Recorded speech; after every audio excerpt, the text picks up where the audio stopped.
नमस्ते dear teachers and parents.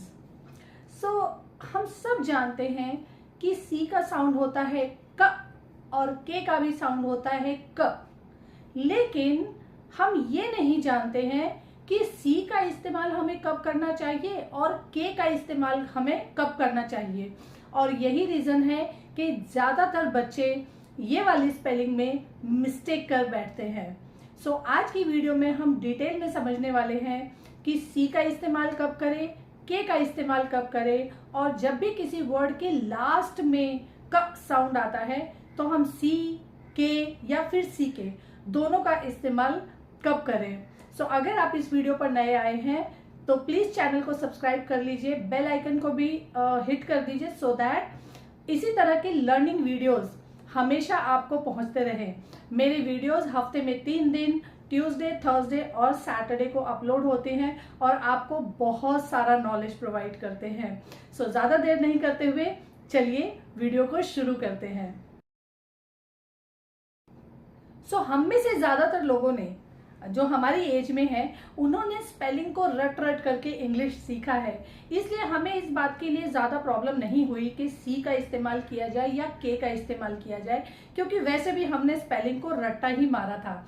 लेकिन जो बच्चे फोनिक्स से पढ़ाई करते हैं और अर्ली एज में एक फ्लुएंट रीडर बन जाते हैं, जब राइटिंग की बारी आती है तो वो बच्चे अक्सर स्पेलिंग मिस्टेक्स कर बैठते हैं अगर उन्हें ये वाले रूल्स नहीं पता है तो आइए इस रूल को पूरा समझने से पहले हम लोग पार्ट ऑफ द वर्ड समझते हैं। सो किसी भी वर्ड के 3 पार्ट होते हैं। एक बिगनिंग साउंड होता है, मिडिल साउंड होता है और एंडिंग साउंड होता है। बिगनिंग साउंड हमेशा एक होगा, एंडिंग साउंड भी एक होगा, लेकिन मिडिल साउंड मल्टीपल साउंड्स हो सकते हैं। अब सी और के का जो रूल है वो बिगनिंग साउंड के लिए अलग है, एंडिंग साउंड के लिए अलग है। तो सबसे पहले हम स्टार्ट करते हैं बिगनिंग साउंड से। बिगनिंग साउंड में जब भी हमें क साउंड सुनाई दे तो हम सी का इस्तेमाल करें या फिर क की जगह के का इस्तेमाल करें। आइए इस बात को समझते हैं। जैसे कि हम सब जानते हैं हमारे पास टोटल 5 वॉवल साउंड्स हैं। 5 वॉवल साउंड्स और साथ में एक और लेटर है जो कि 90% से ज्यादा टाइम वो वॉवल के जैसा ही एक्ट करता है, and that is letter Y.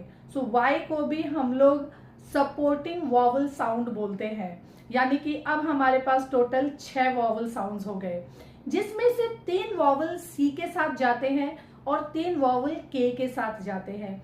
यानी कि सी का इस्तेमाल हमें 3 वॉवल हैं जिनके पहले करना है, और वो तीनों वॉवल हैं ए, ओ, यू। जब भी हमें किसी भी वर्ड में ए, ओ, यू लिखना है और उसके पहले का साउंड सुनाई देता है तो हमें सी का इस्तेमाल करना है, हम के का इस्तेमाल नहीं कर सकते हैं। ये रूल है। सिमिलरली अगर वर्ड में आई और ई और वाई ऑल्सो, अगर ये लेटर का हम इस्तेमाल कर रहे हैं तो हमें क की जगह के का इस्तेमाल करना है। यानी कि के बाद ई, आई, वाई आएगा, जबकि सी के बाद ए, ओ, यू आएगा।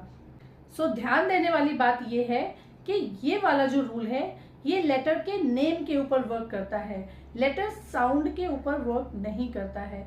अब लेटर नेम पे वर्क करता है, लेटर के साउंड पे वर्क नहीं करता। इसका क्या मतलब हुआ? इसका मतलब है कि हमें इन बातों का ध्यान नहीं देना है कि आ और अ ये आने चाहिए, ऐसा ध्यान हमें नहीं देना है। हमें लेटर नेम का ध्यान देना है। अगर वर्ड में हम यूज कर रहे हैं ए, ओ, यू, तो भी हमें सी का इस्तेमाल करना है। अगर हमने वर्ड में यूज किया है आई और ई तो उसके पहले अगर क साउंड है तो हमें के का इस्तेमाल करना है। अब इसके पीछे रीजन समझ लेते हैं कि क्या बड़ा रीजन है। हम में से बहुत सारे लोग इस बात को जानते भी होंगे कि सी के साथ अगर ई, आई और वाई का इस्तेमाल हम करते हैं तो सी का साउंड चेंज हो जाता है और वो क की जगह लेटर एस का जो साउंड है वो देना शुरू कर देता है। यही रीजन है कि हमें ई, आई और वाई के साथ सी का इस्तेमाल नहीं करना है, नहीं तो साउंड ही बदल जाएगा। हमें ए, ओ, यू के साथ सी का इस्तेमाल करना है। अब बच्चों को ये कैसे सिखाया जाए, तो इसके लिए हम बच्चों के साथ एक गेम खेल सकते हैं। एक तरफ हमें एक कैट की फोटो बनानी है, एक तरफ एक काइट की फोटो बनानी है। कैट बनाते वक्त हमें सी लेटर लिखना है और उसके आईज, नोज और माउथ हमें ए, ओ, यू से लिखना है।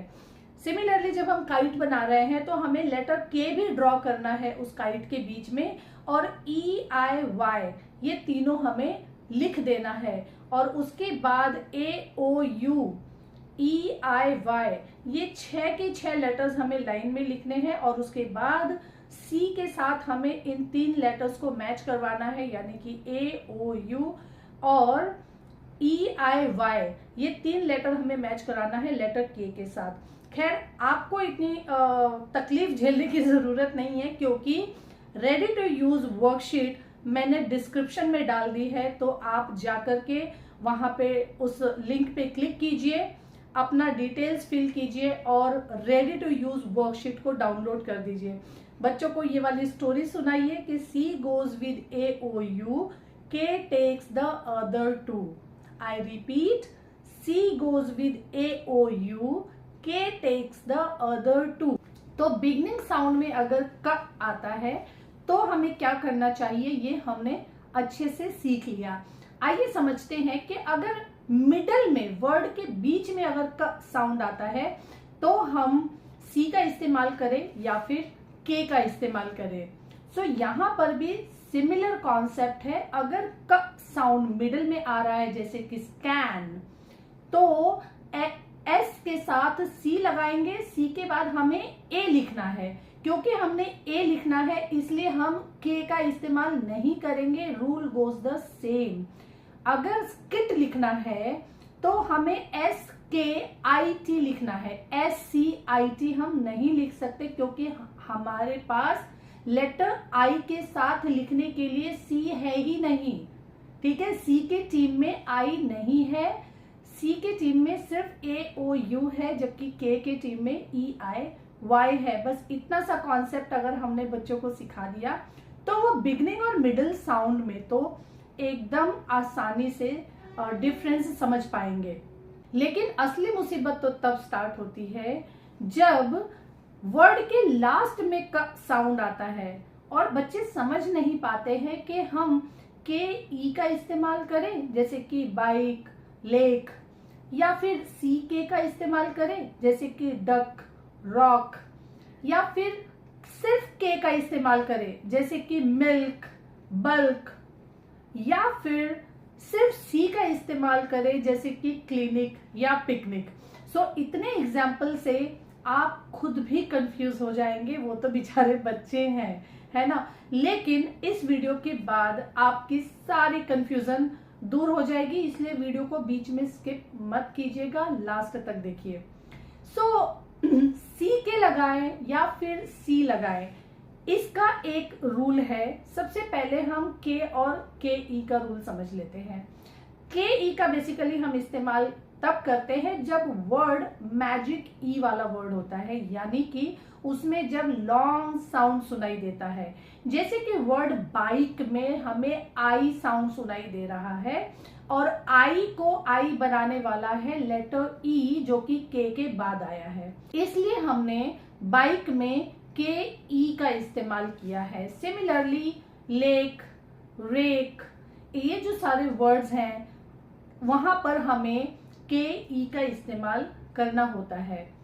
लेकिन हमारे पास ऐसे भी वर्ड है जहां पर ई लगाने की जरूरत नहीं है, और वो वर्ड्स हैं जब कॉन्सोनेंट साउंड के बाद अगर हमें क साउंड सुनाई देता है, जैसे कि मिल्क, सिल्क, बल्क, तो यहाँ पर हम नोटिस करेंगे एल जो है वो एक कॉन्सोनेंट है, और कॉन्सोनेंट साउंड के बाद अगर हमें क सुनाई देता है तो हम सिर्फ के का इस्तेमाल करते हैं। यहाँ पर के ई का इस्तेमाल हम नहीं करेंगे।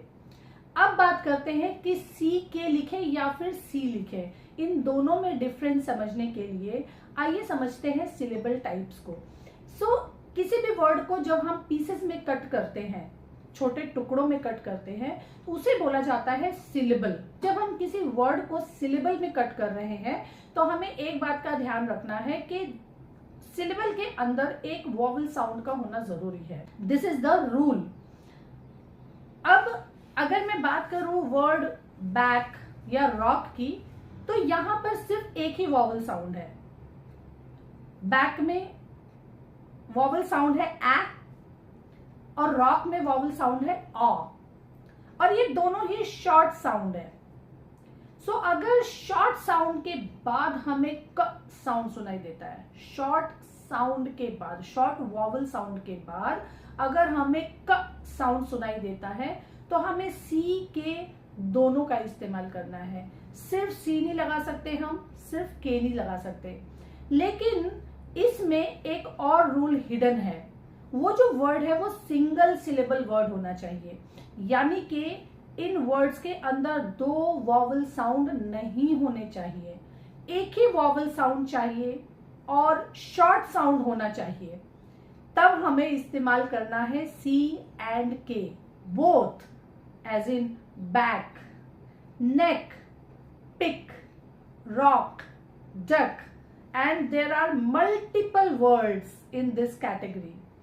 अब हम समझते हैं कि पिकनिक में भी तो शॉर्ट साउंड है, पिक, निक, क्ली, निक, इक, इक। सो बेसिकली अगर आप पिकनिक और क्लिनिक या गायनिक इन वर्ड्स को ब्रेक करने की जब कोशिश करेंगे तो आप पाएंगे कि यहाँ पर दो वॉवल साउंड्स हैं, यानी कि ये वन सिलेबल वर्ड नहीं है, ये टू सिलेबल वर्ड है।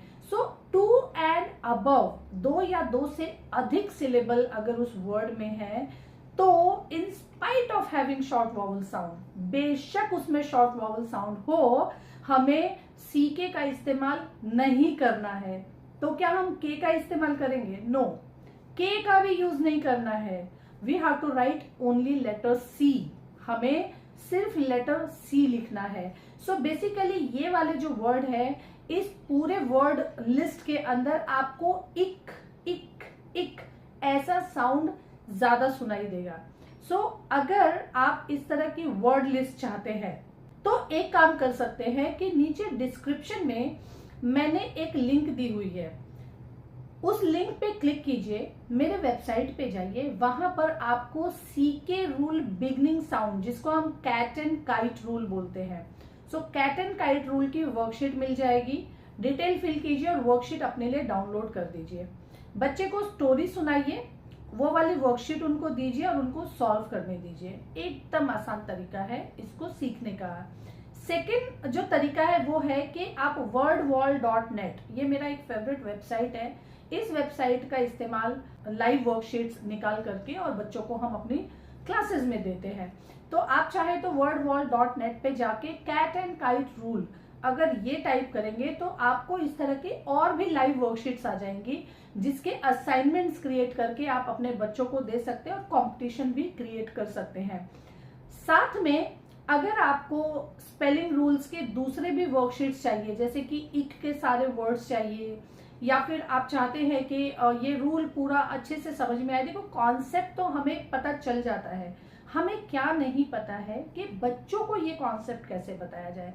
सो फोनिक्स हम तो 5 दिन, 10 दिन, 15 दिन या 1 महीने में सीख जाते हैं, लेकिन क्या बच्चे 20-25 दिन, 30 दिन में सीख सकते हैं? Answer is no.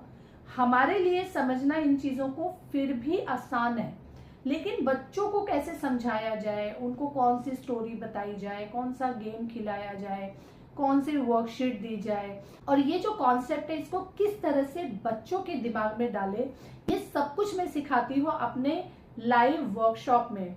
तो अगर आप मेरे लाइव वर्कशॉप्स को अटेंड करना चाहते हैं तो आप मुझे इंस्टाग्राम पे फॉलो कीजिए, वहां पर मैं अक्सर इस तरह की रील्स या वीडियो शेयर करती रहती हूँ। जब भी मेरा वर्कशॉप होने वाला होता है, वहां से आप आसानी से मेरे वर्कशॉप पे मुझे कनेक्ट कर सकते हैं, मेरे साथ लाइव क्वेश्चन आंसर कर सकते हैं और आपके मन में छुपी हुई किसी भी क्वेरी को आसानी से सॉल्व कर सकते हैं।